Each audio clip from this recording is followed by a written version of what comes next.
صبر، ڈسپلن اور آزادی کشمیر۔ ہم گھر میں کل 3 بڑے تھے، ایک دادا، ایک دادی اور ایک بہو اور ارسلہ بڑی بیمار تھی۔ وہ 2 برس عمر کی ایک نہایت پیاری، خوبصورت، سنہرے بالوں والی بچی۔ اسے شدید بخار تھا اور موسم یہی سردیوں کا تھا۔ بخار اترنے کا نام نہیں لیتا تھا اور ڈاکٹروں نے بڑی کوشش کی، بڑی اینٹی بایوٹک دی تھی، لیکن وہ ان کے قابو میں نہیں آ رہی تھی۔ ارسلہ بڑی بے چین تھی، اس کے دل کی دھڑکن بھی بڑی تیز تھی۔ وہ صرف دادا کے ساتھ چمٹ کر ہی تھوڑی دیر آرام کر سکتی تھی۔ میں اس وقت جوان تھا، ابھی 60 برس عمر کا نہیں ہوا تھا، ابھی 5 ماہ کم تھے اور میں تگڑا تھا۔ ارسلہ کا سب سے بڑا تقاضا یہ تھا کہ وہ میرے سینے کے ساتھ لگ گئی، جس طرح چٹان پر کوئی مینڈک چپکا ہوتا ہے۔ میں پیچھے کی طرف جس قدر بھی زاویہ بنا سکوں تو ٹھیک، لیکن اگر سیدھا کھڑا ہوتا یا عموداً تو پھر وہ رونے لگتی تھی۔ اتنی دیر تک پیچھے کو جھک کے کھڑے رہنا کافی مشکل تھا، لیکن اس کی خوشنودی اور آرام مقصود تھا۔ اتنی سردی میں اس کا پسینہ اس کی ناک سے، اس کے ماتھے سے ٹپک رہا تھا۔ میرے نیلے کرتے پر اور بڑے بڑے چٹاک پڑ رہے تھے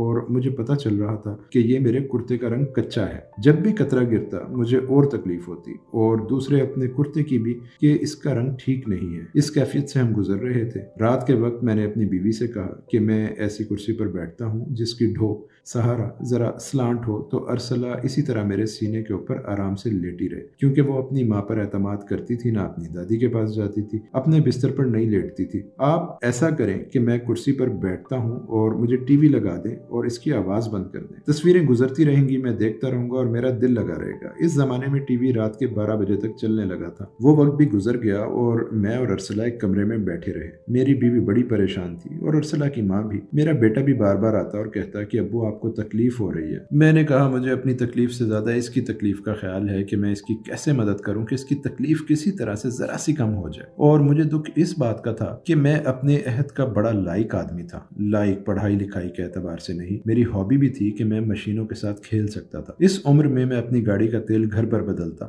آپ تو تیل تبدیل کروانے جاتے ہیں، میں گاڑی کے نیچے لیٹ کر بڑے رینچ سے کھول کر ڈبہ رکھ کے تیل بدلی کر لیتا تھا۔ میں پرانی ٹوٹی پھوٹی سولڈر وائر کو ٹانکے ٹچ لگا کر بچوں کو لوکل ریڈیو سیٹ بنا دیتا تھا۔ لاہور اسٹیشن بجتا تھا اس کے اوپر۔ میں نہایت سینسیٹیو ٹرانسسٹرز کو بغیر گیلے کپڑے میں پکڑے ٹانکے لگا دیتا تھا اور ٹھیک رہتا تھا۔ یہاں میں پریشان تھا کہ کچھ نہیں ہو رہا، اور میں کئی دفعہ ایسی کفر کسی حالتوں میں سے گزرا کہ یا اللہ یہ کیا ہے، ایسا کس لیے ہے؟ اور وہ میری بہت پیاری پوتی تھی اور ہمیں ڈر تھا کہ اگلا بیٹا نہ ہو جائے۔ مجھے کم از کم ڈر تھا۔ ہمارے گھر میں ماشاءاللہ بہت سے بیٹے تھے اور ہمیں آرزو تھی کہ پوتیاں ہوں۔ میں نے کہا اللہ میاں مجھے پوتی سے نواز، اور پھر اللہ کی مہربانی ہوئی اور جب ارسلہ پیدا ہوئی تو میں نے اس کا نام ارسلہ رکھا، یعنی ارسال کی ہوئی۔ تو پھر مجھے خیال آیا کہ دیکھ میں کیسی چیزیں ایجاد کر لیتا ہوں، مجھے اللہ نے یہ خاص صلاحیت دی ہے۔ میں اب اس کے ساتھ لیٹا ہوا ہوں اور وہ چھوٹا سا مینڈک میرے سینے کے ساتھ چپکا ہوا ہے۔ مجھے طرح طرح کے خیالات آ رہے ہیں، ان میں کچھ مثبت بھی تھے، کچھ منفی بھی، اللہ کے شکرانے کے بھی اور ناراضگی کے بھی،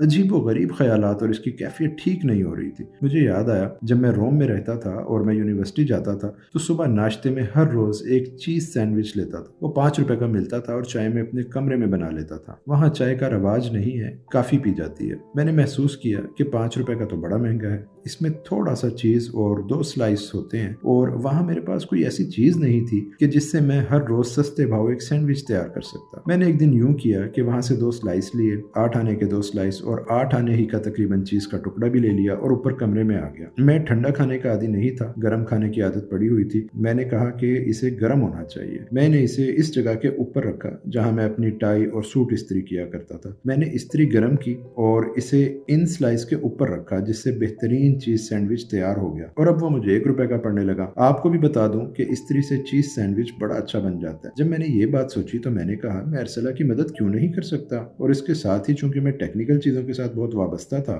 جو بھی چیز لینی سب سے پہلے اس کا مینول مطالعہ کرنا کہ یہ کیا کہتا ہے، اس کے مطابق ہی استعمال کرتا تھا۔ لاہور میں سب سے پہلے ٹیپ ریکارڈر جس میں آواز بھرتے ہیں وہ میں نے ہی خریدا تھا۔ وہ اس وقت یہاں کے اسٹوڈیوز میں بھی نہیں تھا، اتنا شوق تھا ان چیزوں کا۔ میں سوچ رہا تھا اللہ مجھے معاف کرے کہ جب بچہ پیدا ہوتا ہے تو اس کے ساتھ اس کا مینول کیوں نہیں آتا۔ میری آرزو تھی، ایک دل کی پکار تھی کہ یا اللہ اس کا بھی کوئی مینول ہو اور میں دیکھوں کہ کہاں خرابی ہے، یہاں ٹانکا لگانا ہے، یہاں نئے سرے سے پیچ کسنا ہے، اور یہ میرے سامنے بیٹھ کے کھیلنے لگے گی۔ لیکن کوئی مینول ایسا نہیں آتا جو اس کے جسمانی عارضوں کو دور کر سکے۔ ایک مینول آتا ضرور ہے جو انسان نبی اللہ کی مہربانی سے ہم کو دیتا ہے۔ نبیوں نے بتایا ہے کہ زندگی کیسے بسر کرنی، ہم کو تو اللہ نے بتا دیا، بغیر ہمارے پوچھے ہمیں بنا دیا، اور جب ہم بن گئے تو پھر ہم نے پوچھا کہ اے کوزہ گر تو نے یہ کوزہ بنایا ہے، اس میں ڈالنا کیا ہے؟ ہمیں تو یہ بھی نہیں پتا۔ پھر اللہ تعالیٰ فرماتا ہے کہ میں نے تمہارا پرچہ ترکیب استعمال نبیوں کے ذریعے دے دیا ہے تو اس کے مطابق کر لو۔ جو خوش قسمت ہوتا ہے وہ اس پرچہ ترکیب استعمال کو استعمال میں لے آتا ہے، جو ہمارے جیسا کوتا بین ہوتا ہے وہ پیچھے رہ جاتا ہے۔ میں اپنے اس مینول کے بارے میں بھی غور کرتا رہا، لیکن پوتی کو کچھ افاقہ نہ ہوا۔ پھر ایسے ہی دوسری رات آ گئی۔ پھر مجھے اس بات کا احساس ہوا کہ وہ علم جو میرے پاس نہیں ہے وہ مجھے عطا کیا جا رہا ہے۔ یہ ٹانکا لگانے یا گاڑی کا تیل بدلنے کا علم نہیں ہے اور نہ ہی اس کا کسی مینول ہینڈلنگ سے کوئی تعلق ہے۔ مجھے احساس ہوا کہ مجھے اور ارسلہ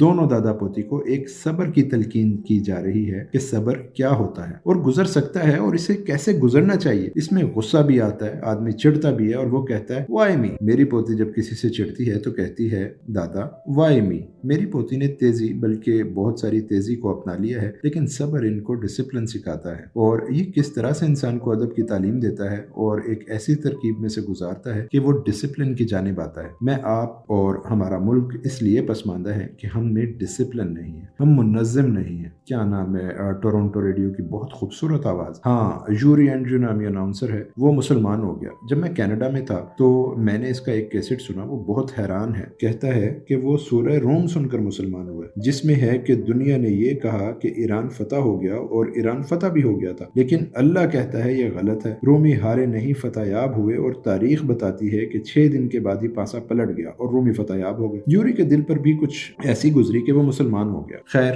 میں یوری سے ملنے گیا اور اس سے کہا کہ تم اسلام کو کیسے دیکھتے ہوگے؟ کہنے لگا the future of world is Islam, it belongs to Islam۔ میں نے کہا کیسی بات کرتے ہو؟ ہمارے ہاں بھی ایسی ہی باتیں ہوتی ہیں، اس کو کوئی بنیاد، کوئی منطق نہیں ہے۔ اس نے کہا ہاں، اس کے پیچھے کوئی منطق نہیں، لیکن اس کے پیچھے ایک اور چیز ہے۔ اسلام ایک اور طرح کا مذہب ہے، تم لوگ اس کو نہیں سمجھو گے، تم نے پتہ نہیں کیوں یہ مذہب اختیار کر رکھا ہے۔ وہ کہنے لگا جب امریکہ کے 2000 سنہرے بالوں والے گورے مسلمان ہو جائیں گے، کالے نہیں، اور 1000 کینیڈین 600 سیکنڈ یونین ممالک کے مسلمان ہو جائیں گے تو پھر ہمارا قافلہ چل نکلے گا اور ہم لوگوں کو بتا دیں گے کہ اسلام کیا ہے۔ میں نے کہا کہ ہماری تعداد تو ماشاءاللہ اکیلے ہی 14 کروڑ ہے۔ اس نے کہا نہیں، سوری، آپ غیر منظم ہیں اور ایسے غیر منظم لوگ اتنا بڑا بوجھ نہیں اٹھا سکتے۔ تب میرا دل دکھ سے بھر گیا کہ اتنی بڑی اسلام کی فتح ہوگی، کبھی ہوگی۔ میں آپ شاید اس وقت ہوں نہ ہوں، لیکن کیا ہم اس میں شریک نہیں ہوں گے؟ میں نے یوری سے کہا یار یہ تو ہمارا بہت پیارا دین ہے، تو تم اکیلے ہی کامیاب رہ جاؤ گے دنیا داری میں بھی، اور جب یہ وقت آئے گا گورے ہی کامیاب رہو گے۔ اس نے کہا کیا کریں، بس اللہ نے یہ بات لکھ دی ہے۔ میں نے کہا کہ ہمارا حصہ کچھ نہیں؟ کہنے لگا نہیں، تم پھر ایسے کرنا، تم ہاتھ اوپر اٹھانا اور اونچی آواز میں کہنا I am also Muslim، تو ہم تم سے کہیں گے اچھا،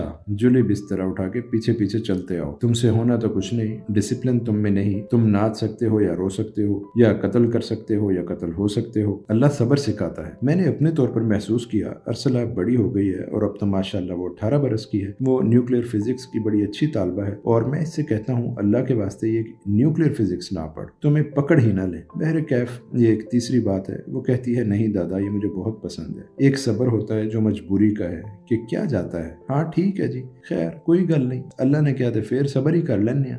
یہ صبر نہیں ہے، یہ تو ڈسپلن نہیں سکھاتا۔ میں اس دکھ میں سے گزرتا تھا، پھر اللہ نے فضل کیا اور مجھے یہ بات سمجھ میں آئی۔ میں دفتر آیا ہوا تھا کہ میری بیوی نے ٹیلی فون کیا کہ ارسلہ کا بخار اتر گیا ہے اور وہ مٹی کے کھلونے جو آپ نے اس کے لیے بہاولپور سے منگوائے تھے ان سے کھیل رہی ہے۔ مجھے آج تک یہ سمجھ نہ آئی کہ اس کا بخار اچانک کیسے اترا۔ میں اس وقت دفتر میں سارا کام چھوڑ کر بھاگا آیا اور حیران رہ گیا کہ یہ کیسے ہوا۔ میں نے پھر اللہ کا شکر ادا کیا اور کہا کہ میری وہ ساری باتیں معاف کی جائیں، اور یہ خداوند تعالیٰ جو آپ نے درس دیا ہے، میں معلوم نہیں کہ ثابت قدمی سے اس پر قائم رہ سکوں گا یا نہیں، مجھے اس کا اندازہ ہو گیا ہے۔ اس طرح آج میں دیکھتا ہوں اسی ارسلہ کی طرح میرا ملک بھی خدا نے مجھے ارسال کیا تھا۔ یہ ہماری کوششوں کا نتیجہ نہیں ہے، ہم نے کچھ بڑے کام نہیں کیے ہیں، یہ اس کی مہربانیاں تھیں، یہ اللہ کا فضل تھا جو اتنا بڑا ملک اتنے بڑے وسائل کے ساتھ اتنے خوبصورت موسموں والا ایسے پھلوں پھولوں والا ہمیں مل گیا۔ اس کے ساتھ ساتھ اب جب میں دکھ کی بات آپ سے کرتا ہوں وہ یہ کہ جو میرے سینے سے چمٹی ارسلہ تھی وہ پوری طرح سے اتر نہیں سکی، اور اس سے زیادہ تکلیف میں مبتلا بچے کی طرح کشمیر بن کر میرے سینے کے ساتھ لپٹی ہے، اور کسی آدمی کے پاس ایسا سینہ نہیں ہے جو اس مریض، پامال، خوار، پریشان اور